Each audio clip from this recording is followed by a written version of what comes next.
Hello అండి. Just సింపుల్గా aloo rice చేసుకుందాం అండి. ఫర్ కిడ్స్ లంచ్ బాక్స్ కానీ మనకు కానీ చాలా బాగుంటుందండి సింపుల్గా. సో ఇలా క్యూబ్స్ కోసుకున్నానండి. బేసిక్ తాలింపు వేసేసుకుని కొంచెం ఆనియన్స్ వేగాక ఇలా కట్ చేసుకుని వేసేసుకున్నామండి. పొటాటోస్ ఇదిగా పసుపు వేసుకున్నాం. ఉడకడానికి ఉప్పండి కలుపుకున్నాం. మూత పెట్టుకున్నామండి. సన్న సిమ్లో వేయించుకుందాం. ఓకే, ఇలా వేగింది కదండి. ఇప్పుడు కొద్దిగా కారం వేసుకుందాం. ఒక టేబుల్ స్పూను.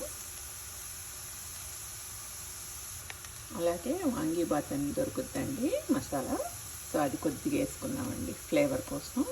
జస్ట్ యాడ్ అవుద్ది అనమాట రైస్లోకి, బాగుంటుంది.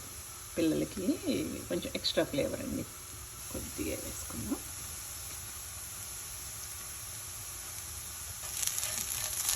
కలుపుకొని రైస్ వేసుకుందామండి. అలాగే ఉడికించిన రైస్ వేసుకుందామండి.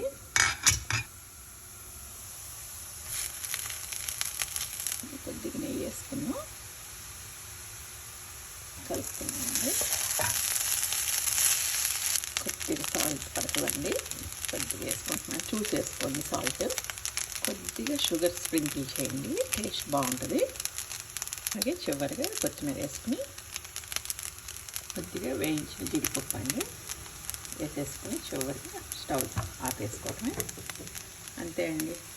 Emmy tasty potato rice for kids lunch boxes offices కానీ ఎవరికైనా బాగుంటాయండి ఇది. సో గెట్ టుగెదర్ అయినా చాలా ఈజీ అండి, చాలా టేస్టీగా ఉంటుంది.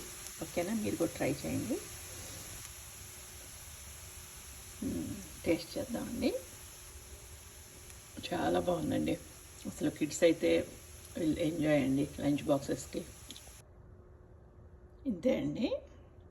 ఫస్ట్ టైం కనుక నా ఛానల్ చూసినట్లయితే ప్లీజ్ సబ్స్క్రైబ్ అండి for more videos. Rama's cooking. So thank you for watching. Stay tuned for more videos. Thank you so much. Have a nice day. Bye.